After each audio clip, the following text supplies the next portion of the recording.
What's up, guys? It's your boy, Barca Boy 103. Today we're going to be doing the match preview for Athletic Bilbao versus Barcelona at the San Mames. Going to be a huge game. Of course, the San Mames is one of Barcelona's bogey grounds. Always do terrible there, and we need to rectify that now that there's any fans in the stadium. This is our chance, break that curse of the stadium, and it's going to be very difficult. Before we get into it, make sure you guys smash that like button. Let's try to get to 150 likes on this video. It'd be very much appreciated. And of course, hit the subscribe button, and let's get into it. So before we get into this match preview, guys, I want to give you guys a complete rundown of what's been happening around the club over the past 12 hours, because it's been absolutely crazy. Of course, everything was going to plan until 2 members of the first team staff tested positive for COVID-19, which caused the training sessions for today and the press conference today to be all postponed. And there are even rumors coming out that time that the match may be even postponed due to if players have COVID, then they're going to have to postpone it. We won't have enough first team players. Everything was going crazy, and at the same time, right after it got confirmed that 2 members of Koeman's coaching staff got COVID-19, all these rumors started flooding in about Aleñá going to Getafe on loan. I can tell you guys now, it is confirmed that Aleñá will go on loan to Getafe. It is done. Every single news outlet has come out saying it. Cope, Cat Radio, ESPN, Gerard Romario, Alfredo Martinez, Helena, every single top source in Barcelona are all saying that Aleñá is going to Getafe. It is done. It is 100% confirmed. This morning, Rack 1 came out saying the agreement for the loan deal until the end of the season is completely closed. Getafe will pay his wages for the player, and there is no buy option. So it's a simple loan. Aleñá to Getafe just for the rest of the season. They're going to pay his wages, and then he will return to Barcelona in the summer. And also, we're getting news about the elections may being postponed as well due to the pandemic getting really tough. UK just went into lockdown. Spain's now going to lockdown because COVID's really peaking again, and now the elections are being at risk for being postponed. Now this is just all happened over the past 12 hours. It's absolutely crazy. I can't even keep up with it. So we had some good news, some bad news, but now of course we did get the confirmation that no first team players tested positive for COVID-19. So the game tomorrow will go ahead. Training session went ahead, and of course the press conference went ahead as well. So let's start off by looking at the league table. Barcelona are sat in 5th place in La Liga in the Europa League spot. 16 games played, 8 wins, 4 draws, 4 losses on 28 points. In Barcelona's last 5 games, they've won 3 and drawn 2, and they are still 10 points off first place. And we have played 1 more game than Athletic Club. So technically speaking, 13 points if you count that they win that game. Barcelona are still way behind the top of the league. Currently, Athletic Bilbao are sat in 9th place with 17 games played, 6 wins, 3 draws, and 8 losses, sat on 21 points. So there's a 7-point difference between Barcelona and Athletic Bilbao, and then their last 5 games as well. Won 2, lost 2, and drew 1. Now, as we all know, Athletic Bilbao are one of the top teams in La Liga. They're one of the only teams that haven't been relegated, along with Barcelona and Real Madrid. And the interesting thing about Athletic Bilbao is that they just sacked their coach, Coutinho. They sacked him on the day that Barcelona played Huesca, and on the same day, they appointed Marcelino. Of course, Marcelino, former coach of Valencia, beat us in the Copa del Rey final back in 2019. Very strong coach, and he's going to have less than 24 hours to, get ready for a clash against Barcelona, and it's very difficult. Of course, Marcelino hasn't really had a good track record against Barcelona, so it's going to be a really difficult game, and of course, Barcelona have a lot of catching up to do. Now, let's take a look at Athletic Bilbao. We're going to take a look at their last 5 games. You can see that on your screen right now. In their last game, they beat Elche 1-0. They lost the Basque Derby 1-0 to Real Sociedad, drew 1-1 with Villarreal, beat Huesca 2-0, and they lost 3-1 to Real Madrid. So they had a lot of difficult games in their last few games, and of course in their next game against after us, they play Athletic Madrid, then they play Real Madrid in the Super Cup, and then they play Barcelona again. So Athletic Bilbao are in a very particular situation. They're playing, very difficult games week in, week out, which pretty much cost the sacking of Coutinho. And now Barcelona basically has an impossible job to turn everything around. So let's take a look at Athletic Bilbao's last game, was of course the 1-0 win against Elche, with Munayin scoring in the 25th minute. You can see the lineup on your screen right now. Very strong team. They have, of course, Unai Simón in goal, DeMarcos there at right back, and they also have Kappa on the bench, Núñez in the center back, Martinez in the center back, Yuri at left back, formerly PSG, of course. They have Inaki Williams, Munayin himself, and of course, Raúl Garcia. Now, the players to watch out for Athletic Bilbao are, of course, I'd say probably Inaki Williams and Munayin. Very strong and talented players. And I'd also look out for Raúl Garcia, because Raúl Garcia is pretty much the prick on the field. He'll, start yelling at you, he'll start spitting at you, he's that kind of player. And I've always hated him, because even since when he's at Athletic Madrid, I've always hated the guy. So he always gets on the Barcelona players' nerves, so I'd watch out for him as well. A final thing I want to mention about Athletic Bilbao is our last 2 games at the San Mames. Now, in our last 2 games at Athletic Bilbao, we had 2 different managers, Ernesto Valverde and King Setien. Let's start with Valverde. He also lost 1-0 at Aduriz in the 90th minute. Thank God Aduriz is retired. We won't have to be worried about him in this game as well, just so you guys know about that. And some quick backstory before the game. There are a lot of criticism for Valverde to not play Busquets and Rakitic in this game, and to go with youth after Anfield, everything happened. So he chose a midfield of Frankie de Jong, Roberto, and Carles Alena. That didn't work out too well. Alena got subbed off at halftime for Rakitic. Overall, this game, Athletic Bilbao were very, very pressing with their fans, and then they got the goal in the 90th minute. Same thing goes for Setien. It was the exact same, pretty much carbon copy of the same game, with Sergio Busquets scoring at 90th minute winner to knock us out of the Copa del Rey. You can see the lineup there as well. He decided to go with that natural, midfield that Busquets, the young Rakitic during that season. But he did play more of a 4-4-2 with just Messi and Fati at the striker position and Roberto a little bit more of a right mid. Now, the issue to notice about these two lines is that they both had the same back five of Ter Stegen, Semedo, Piqué, Lenglet, and Jordi Alba. Now, it's going to be very, very difficult for Ronald Koeman to get the job done at the San Mames, as Barcelona has been very unlucky over the past few years. But hopefully, if he picks the right lineup, he can get the job done.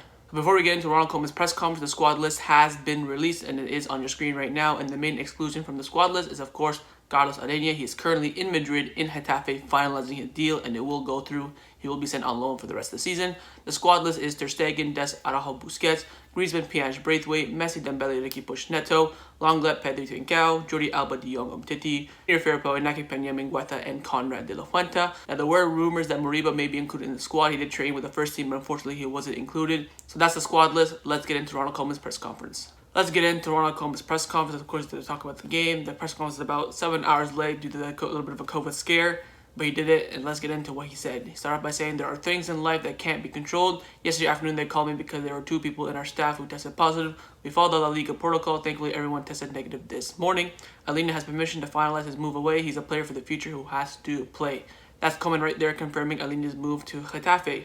I don't think Athletic will change their system. Barcelona has just arrived. They're a team who always show their face at home. They are very physical. I don't think that they will change, but we have to be prepared. If the election isn't on January 24th, if it is, it's because of the pandemic. It's a very viable reason to change the date. The first thing is health. Now, sportingly, the sooner the election is done, the better. It's very important for the club. Little by little, we will see the Barcelona we want. We arrived in August. We tried to prepare for the team for the competitions, but we have important players who have been injured, and any coach needs more time. It's difficult to put our return date on Ansu Fati. We can't put too much pressure on him. He's very young, and he's a player who needs to recover very well. Sergio Brick, on the other hand, in principle, will be available at the end of the month. They are both right on track. All the teams and all the coaches are looking at how the squad can be improved now that we're in January. I've come up with a plan. Whether it's possible or not, the club will say. The team needs more goals, and it just doesn't depend on the strikers. It also depends on the set pieces and the arrival of the midfielders. And what he means by that is the players arriving from midfield to get into the box and score. The midfielders he referred to were Frankie de Jong and Pedri. I've talked to Griezmann many times. If we play with 3 midfielders, we have to look for the best formula up front. There's Messi. Dembele is well physically and has depth. There are a lot of games, and we can't always play the same way. That concludes the press conference from Ronald Koeman. Let's get into the predicted lineups. Let's get into the lineup predictions. Of course, we're going to start off with Ronald Koeman trying to predict his lineup. I think he's going to go with this lineup on the screen right now. Ter Stegen in goal, Dest, Araujo, Lenglet, Jordi Alba, Puig, De Jong, Pedri, Messi, Griezmann, and Dembele. Now, first off with the back 5, I think he's going to stay exactly the same. I think we got the clean sheet. The only thing in that back 5 that could change is that Mingueza could start ahead of Sergio Dest in that right back position. The fact that Sergio Dest has been subbed off at halftime in our last 2 games is a bit of concern, so I wouldn't be shocked if you brought Mingueza at right back. I think that's a very good possibility. I think he's going to stick with the natural right back in Sergio Dest. In the midfield, I think he's going to make one change from Huesca. I think he's going to bring in Puig for Busquets.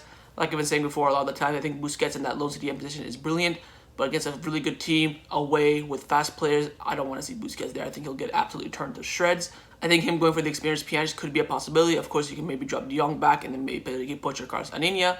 But I think De Jong in that box-to-box midfield position is very, very good, and he's very, very on form at the moment. Of course, Pedri, you could sub him off for Ricky, Puig, or Aleñá, of course, but he's not going to do that, blah, blah, blah, blah, blah. That front 3, I think, is pretty much set in stone as well. I think Braithwaite has played a lot of minutes. Griezmann hasn't played. There's been a lot of questions about Griezmann. I think he's going to play Griezmann with Messi on the right of him and Dembele on the left. Of course, maybe he can go with the 4-2-3-1 with maybe Pedri more in the middle or Messi more in the middle, Dembele on the right, Pedri on the left, and Griezmann up top, or vice versa. Very, very interchangeable lineup as it always is. But the main thing for me is that he has to start Dembele again in this game. I really don't want Koeman to use Dembele too much because he just came back from injury and I'm worried that he may get an injury again. But this game for me, he has to start and maybe sub him off for maybe Trincao or Conrad, something like that. But Dembele starting in this game is going to be absolutely pivotal. So this is the lineup I think Koeman's going to go with. I think he could easily get the job done against Athletic Bilbao, but hopefully the team plays well and they finish their chances. This is my Koeman lineup. Let me know what you think Koeman's going to go with down in the comments below. Now let's get into my lineup, what I would do if I was the Barcelona coach, and that lineup's on the screen right now. I've gone with Ter Stegen, Dest, Araujo, Lenglet, Jordi Alba, Puig, De Jong, Ricky, Puig, Dembele, Messi, and Conrad de la Fuente. Of course, there's a little bit of a possibility that you could bring Mingueza in for Sergio Dest. I'd go with the pace of Sergio Dest because I know that Inaki Williams will be coming down that side as well, and I want him to match him for pace. In the midfield, I've gone with Puig instead of Busquets from the Huesca game. Of course, Busquets should be playing those type of games against a lower opposition, especially away from home. But this type of game, away from home, against one of the top teams in the La Liga, we need to see Puig in this team. I think Busquets, Of course, he has a quality match with Bilbao, but I think he'll get done for pace and get done for stamina as well. I dropped Pedri just simply because for the rest. I'm not dropping because he's not been performing, just for the rest, and I put in Ricky Puig. I think this is the perfect game for Ricky Puig to play in, of course. We all know that Koeman probably won't do that. In the forward line, I've got with natural width of Dembele and Conrad. I think that's going to be so important for this game. I don't want to see one winger because then we're just going to go down that one-hand side, just like we saw against Huesca. Dembele was the only winger. We just kept on going down that left-hand side. So if we have two power wingers against a very strong side, I think we can attack them. I've got with Messi in the middle simply because I think this would be the perfect game for him to go back into that false 9 position. Hasn't been firing recently, keeps on drifting out of the right wing position. So with him in the middle, everything will come to him, and hopefully he'll get more chances that he can finish and then bring up his confidence for getting in a couple goals in this game. So that's my lineup. Let me know down below, would you rather pick my lineup or Koeman's lineup? Score prediction time to predict the score for this match. I think it's going to be a very, very difficult game and a very, very low scoring game. Maybe like a 2-1, 1-1, 1-0. Don't see many goals in this game, but the main thing is for this game is that Koeman picks the right lineup, because if he doesn't, it's going to be a big, big turning point, especially that midfield battle. Barcelona have to win that midfield battle. If they don't, I can see Athletic Bilbao easily winning this game. I'm going to go with a bit of a dodgy prediction. I'm going to go with Barcelona drawing this game 1-1. I think the lack of finishing over the recent weeks is going to really cost us in this game, unless we can, be clinical in this game. I don't see Barcelona winning this game. I do see maybe a 1-1 or a 0-0, but I'm going to go with 1-1. I know it's a bit unfortunate for me not predicting a Barcelona win, but that's my honest prediction. At this point, Barcelona not really playing that well, not finishing their chances, so how can we beat, a very strong Athletic Bilbao side who have beat us 1-0 in the past 2 games at the San Mames? So I'm going to go with 1-1. Let me know your score predictions down in the comments below. So that's my match preview for Athletic Bilbao versus Barcelona. Hopefully you guys enjoyed it. If you did, make sure you leave a like. Let me know your comments down below, your lineups, your score prediction, and of course, would you rather pick my lineup or Koeman's lineup? Of course, make sure you guys hit that subscribe button, and I'll see you guys tomorrow for the live watch along. Come and join me, set the reminder for your live watch along, and you can come watch the game with me. Of course, follow straight away by my match review after the game. So I'll see you guys tomorrow. Take care, and Forza Barca.